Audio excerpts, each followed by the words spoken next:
Hi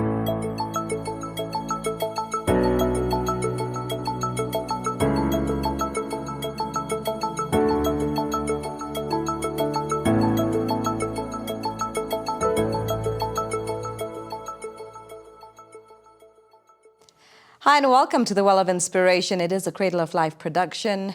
Joining me as always is Wellington. He hops on board. It's another week, another episode, giving you more motivational content, allowing you to take part and be a part of all the information he disseminates to you, giving you ideas, strategies to take your life, your professional life, your personal life to the next level of success. Wellington, hi. Hey Don, how are you doing today? I'm doing good. Yourself? I'm doing all right. I'm not complaining at all. Happy to be back yet again on another episode of the Well of Inspiration. Absolutely. So am I. I'm excited to be back. Tell us, what is the subject for this week on the Well of Inspiration? You know what? Today I would like us to dive into the area of leadership. Okay? Especially about discovering the leader within you. I've been thinking quite a bit about this concept, this idea of leadership lately, and I sort of feel like our organizations, our societies, the places we interact with different people are not paying the right kind of attention to leadership. They are not creating the right environments for leadership to thrive in. They are not creating opportunities for leaders within their ranks to actually rise up and show what they can do. And yet, if you were to do a simple Google search right now on leadership, you will get more than 3 billion hits, meaning to say that this topic is a popular topic. People are talking about leadership, finding out more information about leadership, learning about leadership. The importance is that leadership is so critical to who we are and what we become, so much that we have to take the responsibility to live our lives by really understanding how we can play a leading role in the various spaces where we interact in. You know, when you think about developing yourself as a leader, one of the things I always tell people is that developing yourself as a leader has got the power to add to the contribution you can make in the world. You can definitely reduce the number of problems that you have because you have certain information and certain ways of dealing with information, and you can also add the impact you make in the world based on the way you approach leadership and the way you bring yourself to wherever you come and show up. Now, this is something that we as individuals need to be able to say, okay, if I'm going to be a person of impact, a person of value, how can I learn to be a better leader? But most importantly, how can I learn to be a leader for myself? You know what? Over the years, while through learning and experience, I've actually come to realize that everything rises and falls on leadership. And then as I was looking around and reading about leadership, I came across experts such as John Maxwell, who also believe in the same concept that everything rises and falls on leadership. Now, if you were to look around you and consider the circumstances you're faced with today, consider the situations you have to deal with every single day, identify the opportunities to lead in those spaces. Because indeed, everything rises and falls on leadership. And when I talk about leadership, I basically say that the first piece that we should recognize as people is that self-leadership is the critical number one place we should go to talk about leadership. Each and every one of us has got the responsibility to lead ourselves, because when we know how to lead ourselves, we can achieve our goals better. We can make a bigger difference. We can bring better value to the marketplace. Question yourself, ask yourself, when you make a promise to yourself, do you keep that promise? When you say you will show up at a particular time, do you actually show up at that particular time? Do you hold yourself accountable as the leader of your own life, of your own circumstances? The key responsibility we have, my friends, is that of leading ourselves first before we even think about being leaders in any other place, even in the workplace. Self-leadership is the number one thing we should consider, and it is critical to whether or not we become better leaders wherever we go. Wellington, I absolutely love this episode where you talk about leadership and actually taking it upon yourself to craft yourself, to allow yourself to learn those skills and become a leader within your own rights. As you began the episode, you spoke about, companies and different situations, different individuals or entities that do not allow their people to grow and become leaders. But you doing it on yourself allows you to gain that momentum. It also allows you to grow, and people get to see you in a better light and they actually value you more. Absolutely, Don. That is so true. And when you think about it, a lot of people think they were not born leaders, right? So they'll tell you, nah, I'm not a leader. I'm timid. I'm shy. I'm introverted, so to speak. But leadership can be learned if you just apply yourself and discover the tools that you need as a leader and discover how you should communicate as a leader. If you discover how you can stand with confidence to deliver a presentation, you are already on your way to becoming a leader. If you just allow yourself to keep the promises you make to yourself and to other people, you are already on the path of becoming a leader. And if today you are listening to us today and you're wondering, am I a leader or am I not a leader? Look at yourself. Start where you are. Consider what you can do for yourself to lead yourself better. When was the last time you achieved a goal that you set for yourself? When was the last time you kept a promise you made to yourself or to another person? When was the last time you were disciplined to follow through on an exercise routine, for example? When were you disciplined to follow through a budget? Those are the places to begin from, which will show you little glimpses of where you yourself have been a leader, not for anybody else, but for yourself. And when you begin from there, it's so much easier to then see opportunities to do the same thing for other people, to then take a vision of a company from somewhere to a better place, because you know how to hold the vision, how to be disciplined to execute, and how to hold yourself accountable. Fantastic stuff, Wellington. This is the Well of Inspiration. We're taking a quick break, but don't go anywhere. We'll be right back.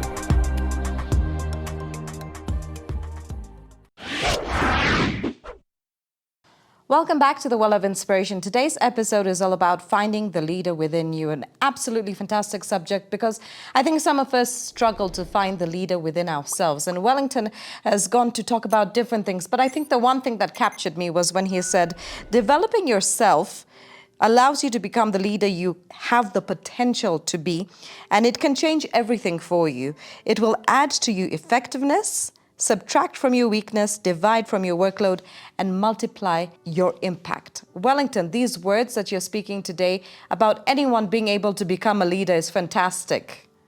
Absolutely. You said it well. That's the best way to put it, Don. You know what? Sometimes when we talk about leadership, we often ask ourselves, what is leadership? It is a question that you might not be able to answer for yourself unless you've had some experience for you to see what leadership really is. And in my opinion, leadership is influence. Leadership is influence. It is not what position you hold. It is not what title you have. It is not whether you are a mother or a figure, a captain, or whatever title you may carry. That is not the definition of leadership. leadership comes down to how much influence do you have. You know, throughout my career, I've been in situations where I sit in a room, in a meeting boardroom, and I'm talking to someone who's got the title. And I'm thinking, this is the leader, this is the boss. But then when I observe around the room, I get to realize that the boss actually pays attention to certain individuals within the room who are the real influencers of the decision that will be taken. Now, here's the thing. If you want to make a sale, if you want to sell an idea, if you want to win in a conversation, you have to understand who is the real influencer in the room. Is it the person sitting at the head of the table, or is it someone sitting on the side who happens to be the one who's got the biggest influence on the leader? In such a case, you are better off convincing the influencer so that the influencer can do his part to get the leader to make the decision that you need to be made. It's all about influence. This is what my observation is, and I think you guys, if you were to take some time to look around you and see who are the real influencers, that's why they say in the house, if you want something done, ask mommy, because mommy knows how to get daddy to say yes. Because mom is the influencer. She may not have the title of the head of the house, but she is the real leader in the house because of the influence that she carries. Fantastic. Thank you, Wellington. I think a lot of moms needed to hear that today. And you know, one of the things that we should not forget when it comes to leadership is that it's not just about influence and decision making. It is also about the value that we bring to the places that we are called upon to be leaders in. Whether you are leading by title or you are leading by influence, you've got to be able to bring value to the table. That is why I encourage each and every one of you today to think about ways in which you add value wherever you go. If you see that your value is not increasing with every day you interact, you need to think again. You start upskilling, start getting your information refreshed, start learning new things, start learning new ideas and bringing new ideas to the table that can be the value that you bring that other people will be able to benefit from, and that underpins your influence and therefore your leadership in whatever area that you are. Wellington, such wise words. And I think these are things that a lot of people in high positions, who feel they are leaders and are not really the leaders, need to take on board in order for them to help, the people working with them, their employees. That value, I think, is a big thing as well. Influence, absolutely, but the value as well. You have to value people, in order for you to be able to grow with them, in order for you to be able to understand them, and in order for you to be able to help them get to the next level. Absolutely. Well, only when you value people can they take you seriously. When they see you adding value to them, that means you are considering them to be important, and therefore they will respect you and afford you the influence and leadership that you need as a person. I think, Wellington, that now leads, my mind, and I'm sure a lot of minds out there is, how does someone become a good leader? That's an interesting question, actually. We can look around at a few options, a few ideas that one can consider if they want to be a good leader, so to speak. The first one is move away from being goal-minded, right? Move away from being goal-minded and move closer to being growth-minded. If you are leading a team and your focus is only on getting the outcome that you want, you may lose the people in the process. But if you focus on growing together, and as we grow, we achieve certain goals together, that becomes a different conversation from just achieving a goal. And that makes it easier for you to bring other people along with you and therefore improve your influence, improve the value you're adding, because at the end of the achievement, it's not just about winning or getting the goal you wanted to get, it's also about how people have changed and become better in the process. That's the first thing that comes to my mind when it comes to how we can be good leaders. The second thing that one can consider is becoming what I call a 360-degree leader. That is a leader who leads the ones that are following them, who also leads the ones on top of them. So you lead throughout all the areas of influence. You lead your boss and you lead your subordinate. Okay? If you are in between and you allow yourself the 360-degree position, knowing how to navigate with those that are below you in terms of position, while understanding how to navigate with those that are above you in terms of authority, you become a complete person who can wield influence whether you are in a position or you are not, because you know how to become a 360-degree leader. Wow. Very interesting. Very, very interesting. It is, isn't it? The other thing to think about is just being intentional. Be intentional about adding value to people. We've said this earlier, that when you add value to people and you do this intentionally, then you understand where you are really making a difference.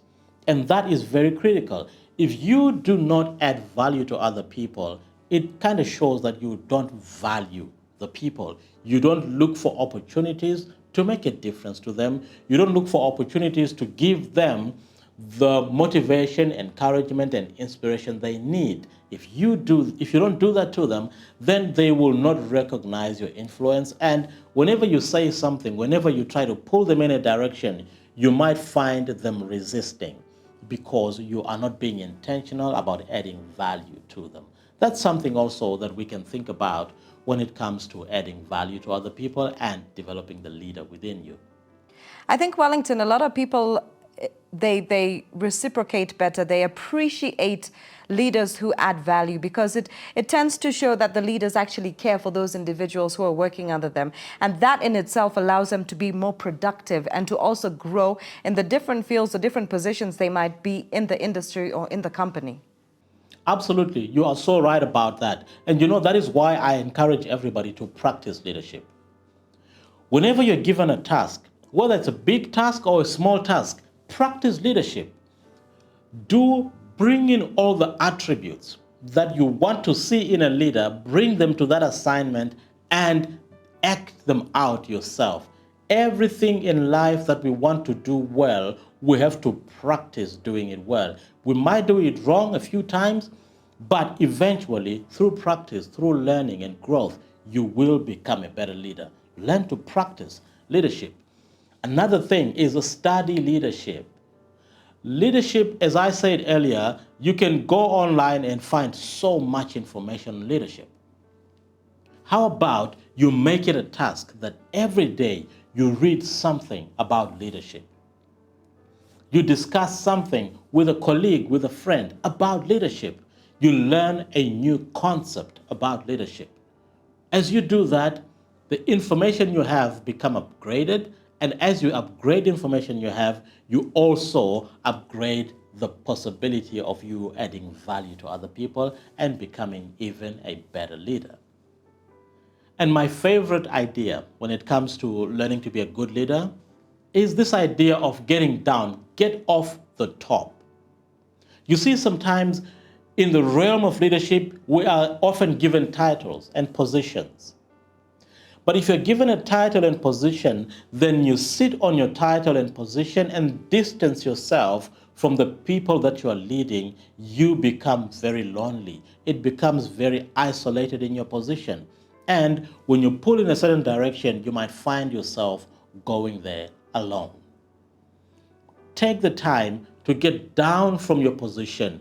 Go to the shop floor. Learn what your colleagues are doing. Learn what your staff are going through. Understand their problems. Talk to them. Hear what they think. When you do that, you get closer. You build a closer bond with your team. And as you build a closer bond with your team, it makes it so much easier to pull together in the same direction. Get off the high horse and go down to the shop floor and mingle with your staff. Learn what's going on. Understand things better. And I think getting off the high horse allows you to have more loyalty within those staff members that you do have working for you, because now they can trust you. They know that you care. They know that you take their situations into consideration. That loyalty will stand with you. Absolutely. It is so true. And that is how you then get employees who stay with an organization for 40 years because they feel valued. They don't feel distanced from the leadership. They understand their position, they understand their role, but they also know that they are valued in that place. It is very, very important. But another thing that you might also want to think about if you want to be a good leader is to just learn to be passionate about everything that you do. Passion carries the day when you are a leader because there are days that will come when things will not go the way you want them to go. There are days that will come when your employees become difficult sometimes. There are days that will come when, as you try to influence, your influence hits a brick wall. Those days, when they come, you need to be able to fall back on something that is stronger than you, that is higher than you, that will propel you forward. And that, in my opinion, is passion. If you're doing what you're doing with a passionate heart, even if you end up being left alone because of one reason or another, you can still continue to lead, starting with leading yourself, because you understand the passion behind what you are doing. You are fueled by passion. But while you're fueled by passion, as a leader, you've got to learn to tell the truth. Honesty is endearing. When you talk to people and you are honest about your feelings without being rude, and you're honest about what you think about their situation, they respect you more. And when you tell the truth, the person you are talking to can tell that you are telling the truth. We often think we can get away with lying and pretending, but we don't always do. People can see through us. So as a leader, authenticity is very critical. Be yourself, tell the truth, and let that be a value that carries you all the way through your leadership career. And before I forget, one thing that you can also try to remember is that being a leader or having the title or having the influence is not enough if you are not competent at what you do. Learn the skill and the attributes that are necessary for you to execute the tasks that are there at hand. If you are hands-on and you know what you're doing, it is easy for you to be confident when you're talking to a client. It is easy for you to be confident when you're talking to the staff, because leadership comes through much, much more when you have the strength of competence behind you, because you know what you're talking about. It's not difficult for you to explain to another person. It is not difficult for you to influence, to add value, to make a difference, and to contribute as an individual. Competence is absolutely critical if you want to be a good leader. Wellington, I absolutely love the different ideas that you've put forward on how to become a good leader. They're quite deep and quite engaging. They also give you a lot of information of the different strategies you can put in place that allow you to become a better leader. And the whole episode in all, really and truly, I think it's going to help a lot of our viewers out there to sort of strategize and put things in place to allow them to grow, to allow them to get into that mold where they can become better leaders for themselves first, before for others. Absolutely, Dawn. And before we wind up the conversation, allow me to say this, that there is truth in the saying that says it's better to be prepared for an opportunity and not have one than to have an opportunity and not be prepared. My friends, every single day, as you rise up, as you go out to add value to the world, as you go out to do the task you set out to do for your day, remember to be a leader in every aspect. Discover the leader within you and allow that leader to direct everything that you do. Because as you practice leadership, as you learn to lead yourself, you will then be in a position to execute when the opportunities for leadership that is rewarding and influential, and maybe the goals and aspirations you have career-wise, business-wise, come along to you. When they do come, you better be ready. And you can only be ready by preparing to be a leader, doing that every single day, learning about leadership, practicing, studying, talking to people, getting down from the high horse, and doing all the wonderful things we said you need to do for you to be a great leader. Wellington, fantastic from you. And for those who are watching, if you do have any questions whatsoever for Wellington, the comment section is down below. Place your comments there. Don't forget to subscribe to our YouTube channel, hit that like button, and share with those who might need it. If you know somebody who's, in that position trying to become a leader, help them. It could be you, it could be a loved one, it could be your boss. Help them. Share this message with them. Don't forget, Wellington has his platforms. That is Well of Inspiration. You can find him on Facebook, on Instagram, and not forgetting that he also has a website, www.thewelofinspiration.com. Wellington, as we wrap up today's episodes, your final words for our viewers today. I'm just going to repeat the saying that I said earlier on. It is better for you to be prepared for an opportunity and not have one than to have an opportunity and not be prepared. Prepare for leadership. Do it today and every day.